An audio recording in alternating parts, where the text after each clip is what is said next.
Boa tarde a todos.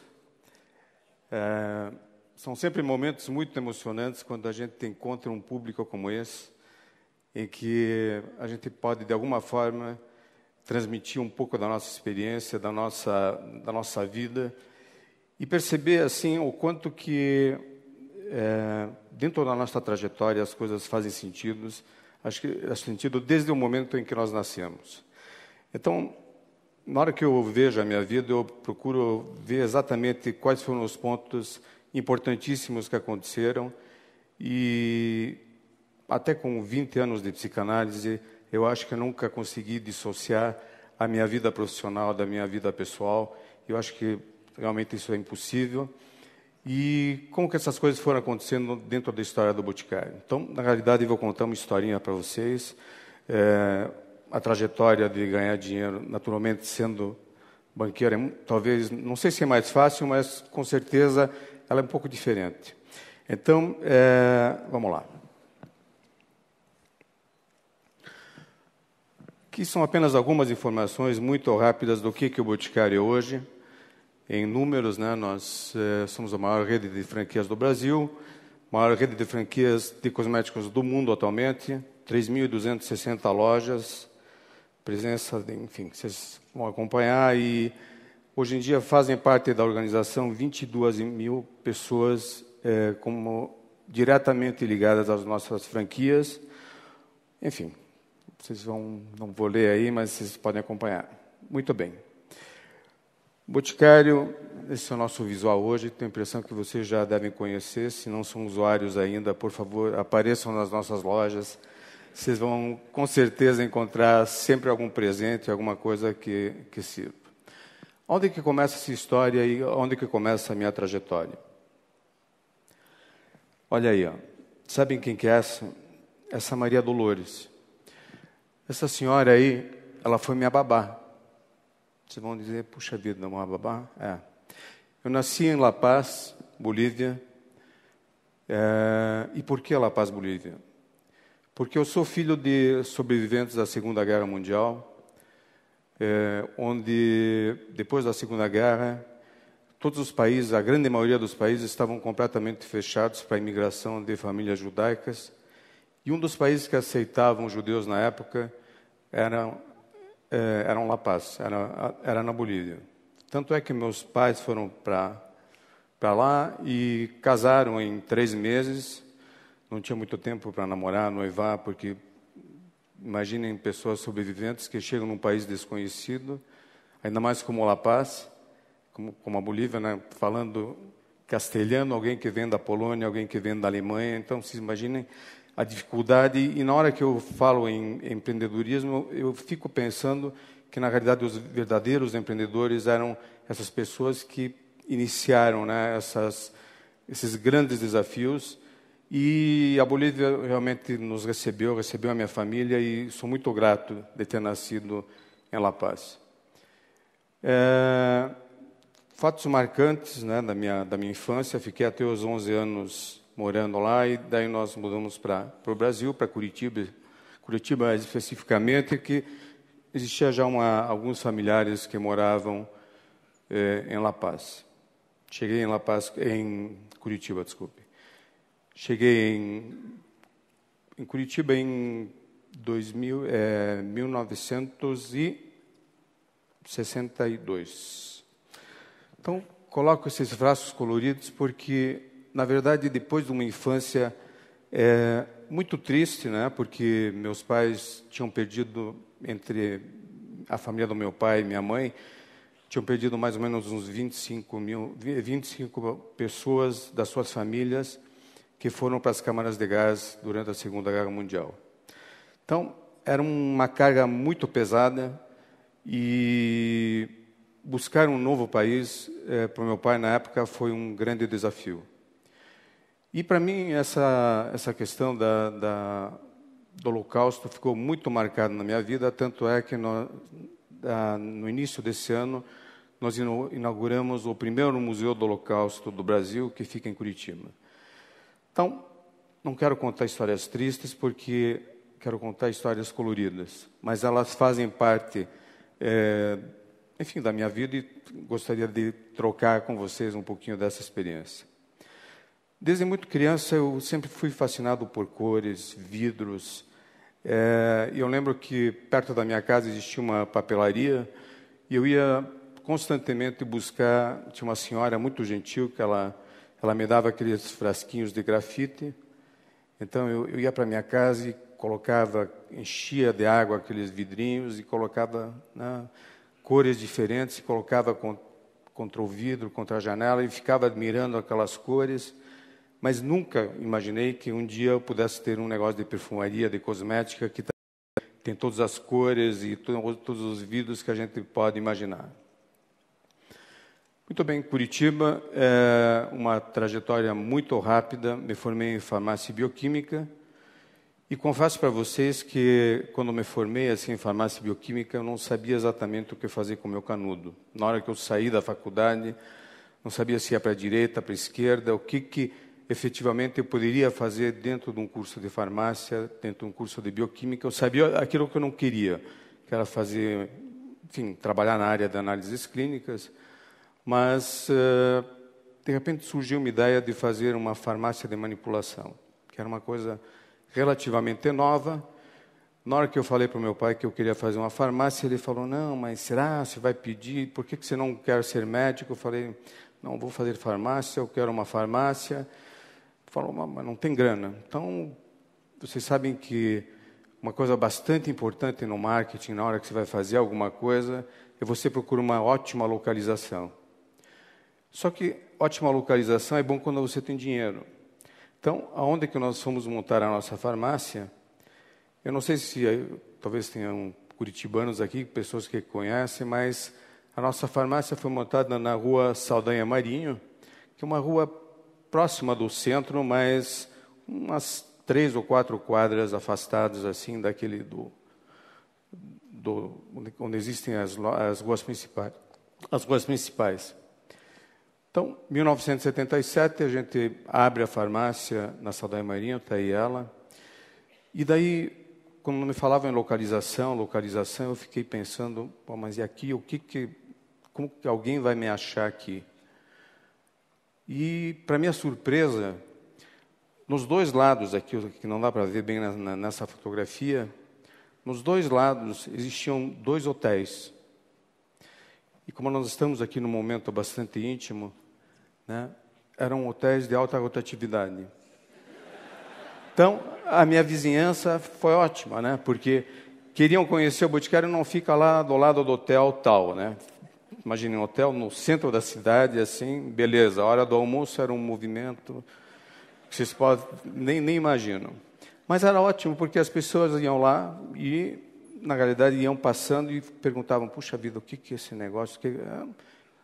As pessoas entravam e falavam, não, isso aqui é uma farmácia de manipulação, totalmente, é um conceito novo, ela é totalmente focada em produtos cosmético-dermatológicos e a gente formula receituário médico.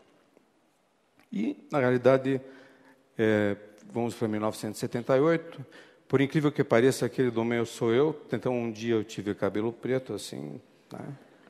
Então, as coisas vão acontecendo. E aquela menina lá de trás, né, é a Marta. A Marta foi a Marta e Isabel. A Marta e a Isabel foram uma das primeiras colaboradoras nossas. E desde esse tempo eu sempre tive uma proximidade muito grande com as pessoas que foram colaborando conosco durante toda essa trajetória. E essa Marta aí, eu falava para ela que o cara que ela vinha buscar, o cara vinha de moto todas as tardes lá, eu falava, olha Marta, esse cara não presta, não estou gostando da cara dele, não acho legal talvez você casar com ele. Imagine dar esse tipo de conselho para alguém.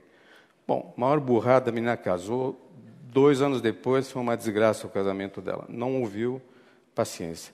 Mas eu conto isso porque eu sempre fiquei muito próximo às pessoas que trabalharam comigo, porque acredito que a relação humana ela é um dos fatores mais importantes dentro da construção de qualquer coisa que a gente faça. E nós, enfim, acho que os pontos mais importantes do sucesso, daquilo que nós queremos atingir, nós atingimos através das pessoas, compartilhamos os nossos sonhos com elas, e através delas, efetivamente, nós realizamos os nossos sonhos e os sonhos delas. Bom, essa pequena farmácia, em 1978, ela foi evoluindo, e essa batedeira aí, comecei a fazer uns cremes na época, um creme de colágeno, um creme de algas marinhas, algumas loções, e na hora que eu não conseguia mais agitar, eu lembro que minha irmã casou e ela ganhou 2 batedeiras. Então, ela me cedeu essa batedeira Valita e, olha, ela não parava de funcionar. Eu fiz muitos cremes de algas, muitos cremes de colágeno com essa batedeira e eu sou muito grato a esse presente. E hoje está bem guardadinha essa batedeira. Bom, rapidamente, 1979,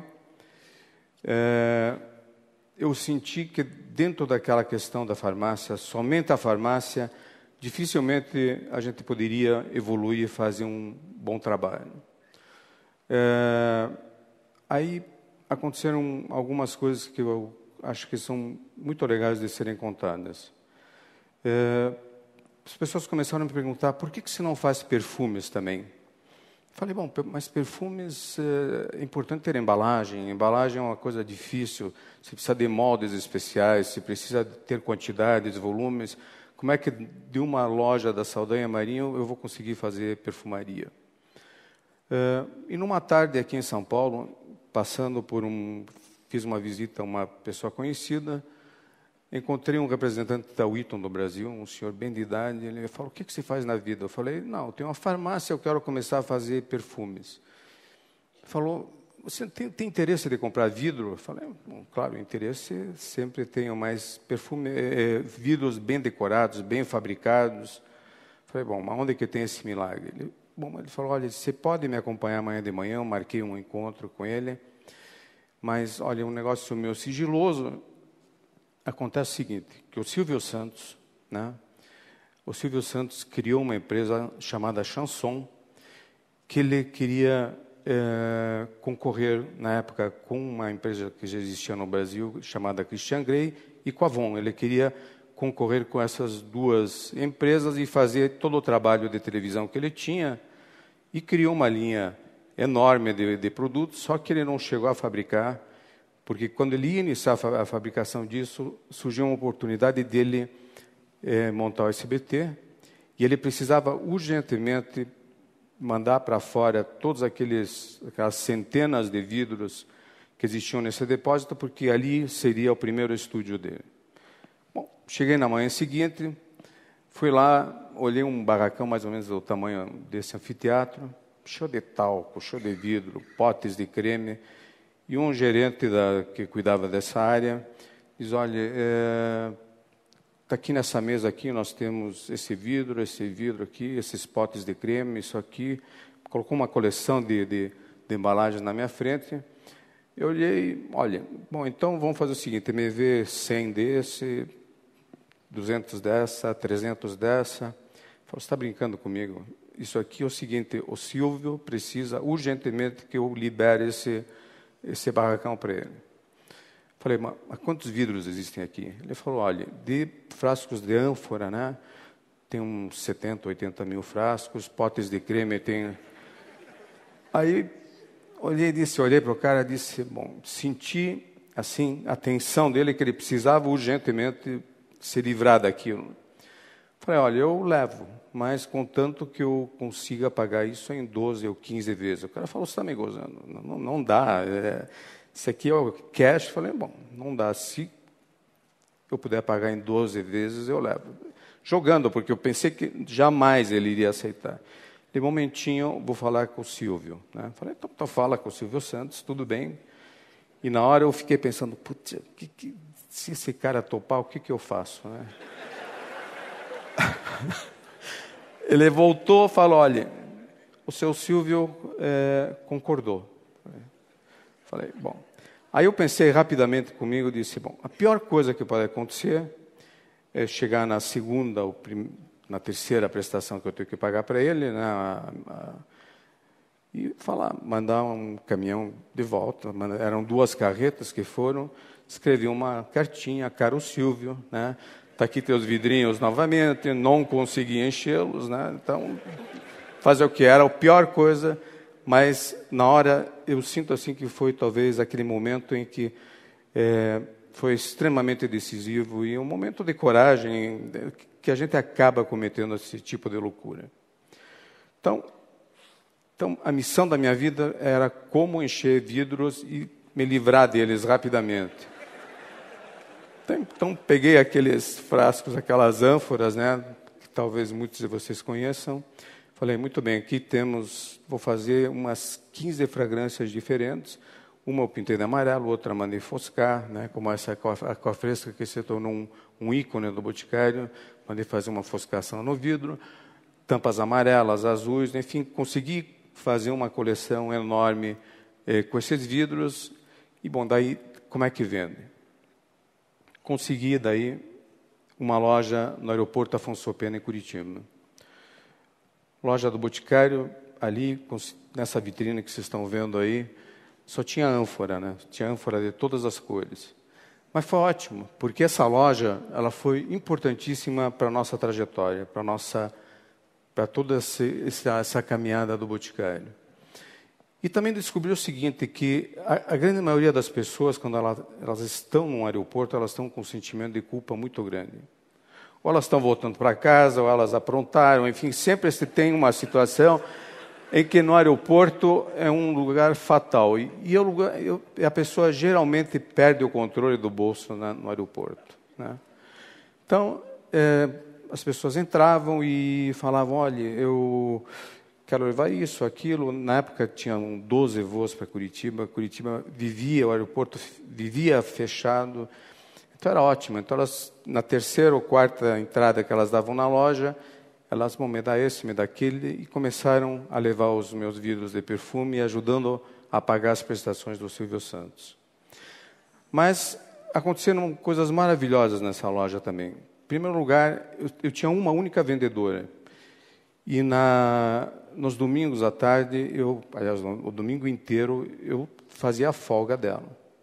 E foi ótimo, porque através dessa loja que nós conseguimos os primeiros franqueados do Boticário. Então, eram pessoas que entravam, falavam, olha, eu quero um negócio como esses aqui.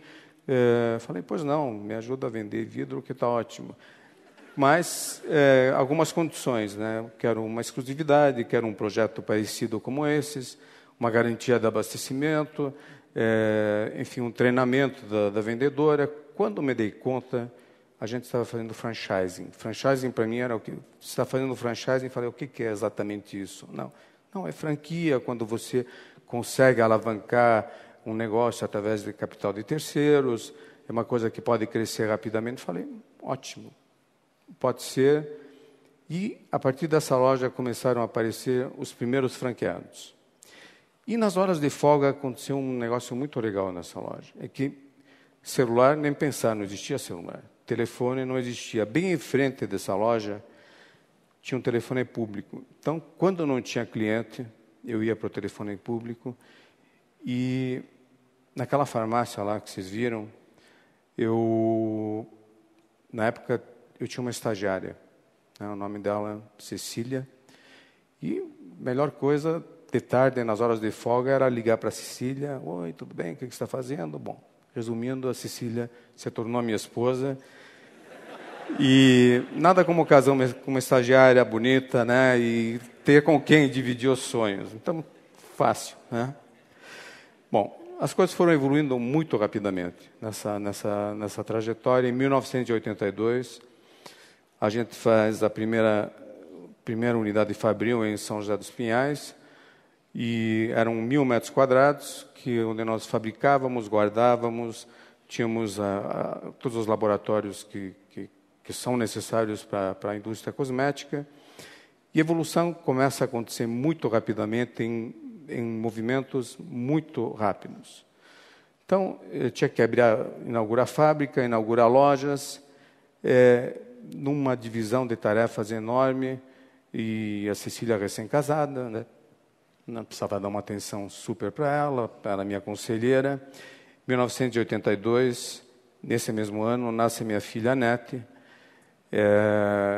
Enfim, são as coisas que eu vou contando porque eu acho que elas estão intrinsecamente ligadas a toda a minha vida e as coisas que começam, agora quando eu vejo, eu começo a perceber o quanto as coisas fazem sentido na vida e o quanto essa sincronicidade que a gente tem que ter e as coisas que começam a acontecer, é preciso parar e entender o que elas acontecem, como que elas acontecem. Então, a evolução se deu muito rápido. Em 1985, a gente faz a primeira convenção do Boticário. Para vocês terem uma ideia, nesse momento nós tínhamos 500 lojas no Brasil, 1985. E, por outro lado, foi a primeira reunião, a primeira vez que nós conseguimos reunir todos os franqueados.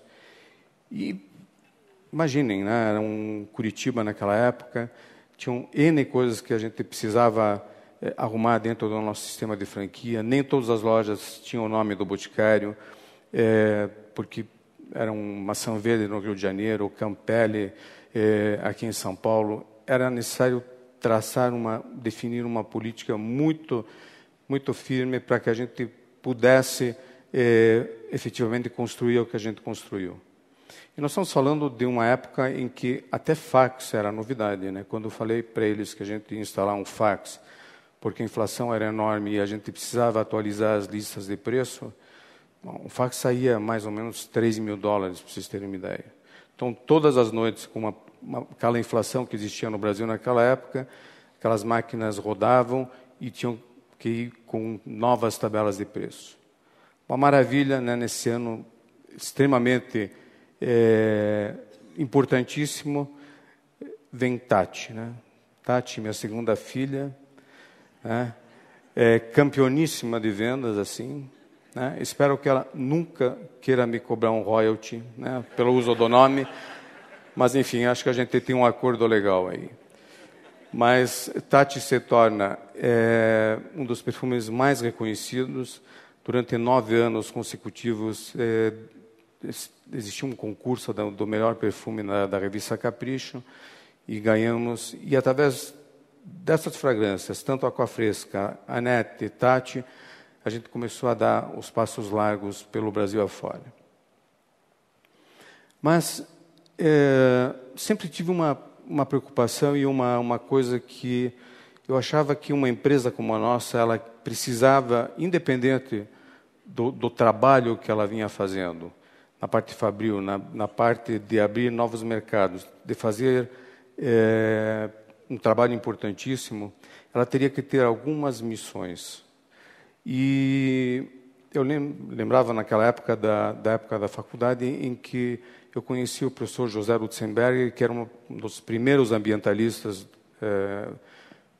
que começou a gritar a questão da ecologia no Brasil, e sempre pensei, puxa vida, como é que a gente pode fazer juntando uma empresa com alguma missão, com algum propósito maior do que apenas um propósito de indústria, um propósito mais mercantil.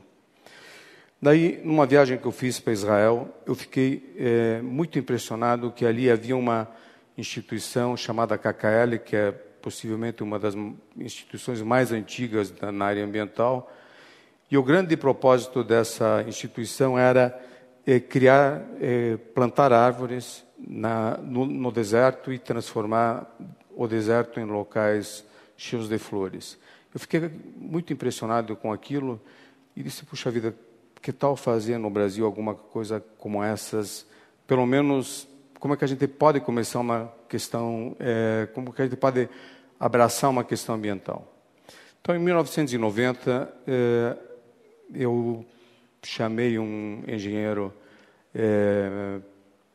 florestal e falei, olha, o negócio é o seguinte, eu vi uma ideia legal lá fora, então que tal se a gente, a cada venda que a gente faça de produto, eu dou um certificado que eu me prontifico a plantar uma árvore em algum local. Aí ele falou, olha, mais ou menos quantos itens que vocês vendem por mês? Na época eram alguma coisa como 300 mil unidades mês, alguma coisa assim. Ele falou para mim, Miguel, você sabe o que são plantar 300 mil árvores, né, todo mês? Eu falei, não tenho nem ideia, eu sou farmacêutico. Ele falou, não, impossível, né? mas você realmente quer entrar nesse negócio de meio ambiente? Eu falei, sim. Mas eu gostaria de entrar não como um apelo de marketing, fazer uma coisa mercadológica, mas sim trabalhar profundamente na questão ambiental. Então ele falou, olha, se é para fazer um negócio sério, cria uma fundação. Então eu falei, então vamos fazer uma fundação. Então, em 1990, a gente cria a Fundação Boticário de Proteção à Natureza, quando ainda nem se falava na questão ambiental dentro do Brasil.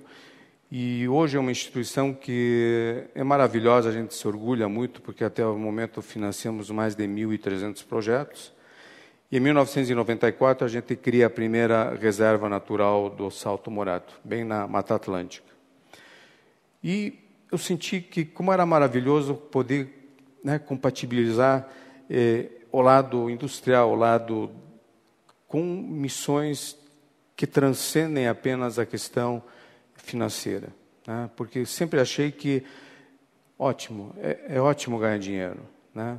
Mas se a nossa vida é apenas ganhar dinheiro, eu acho que talvez seja a maior pobreza que a gente pode ter, né? A gente acho que tem que aproveitar instituições que a gente cria para que elas se envolvam em questões mais importantes, questões sociais, e acho que o Brasil precisa muito disso. Em 1997, nós fazemos está dando o tempo esgotado, mas acho que não. Vou correr. Tá? Fazemos o grande redesenho. Por quê? A inflação do Brasil desaparece. Em 1997, a gente faz um grande redesenho, começa a abastecer as nossas lojas diretamente da fábrica, que eram feitas por distribuidores. E, em 2005, finalmente, a gente cria toda a comunicação do Boticário através de satélite. Então, hoje em dia, nós estamos totalmente conectados, sabemos exatamente o histórico de vendas, enfim, de tudo que acontece dentro de cada loja do Boticário. No ano 2010, nós criamos, finalmente, o Grupo Boticário. O porquê? Porque o Brasil, de repente, com toda essa aceleração, se tornou talvez o segundo maior mercado cosmético mundial. E nós sentimos que apenas através da marca Boticário, dificilmente a gente poderia segurar a concorrência. O mundo inteiro quer desembarcar aqui, então vocês imaginem o que é uma concorrência tão forte que nem a concorrência internacional na área de perfumaria. No ano 2010, a gente cria o Grupo Boticário, onde a marca Boticário passa a ser um dos negócios. Criamos Eudora no ano passado, SkinG, Inteligência Genética, e nesse ano nós criamos Quem Disse Berenice. E aqui tem uma coisinha que está pendurada aí, que talvez na semana que vem vocês tenham notícias do que a gente vai fazer. Então, enfim, eu posso dizer que foi um crescimento maravilhoso. Eu sou muito grato a todas as pessoas que acompanharam esse trabalho. São milhares, centenas de pessoas. E concordo com o André Esteves quando ele fala que esse aqui é o país do futuro. Viajei recentemente para fora e estive no BRIC, em todos os países ali, e o lugar é esse. O lugar em que nós estamos inseridos é o melhor lugar do mundo, o melhor lugar e o melhor momento de crescimento para o Brasil. Então, acho que todos vocês, né, que estão aqui hoje, com certeza vão achar oportunidades de crescimento e fazer com que, naturalmente, esse país se torne cada vez melhor. Então, muito obrigado.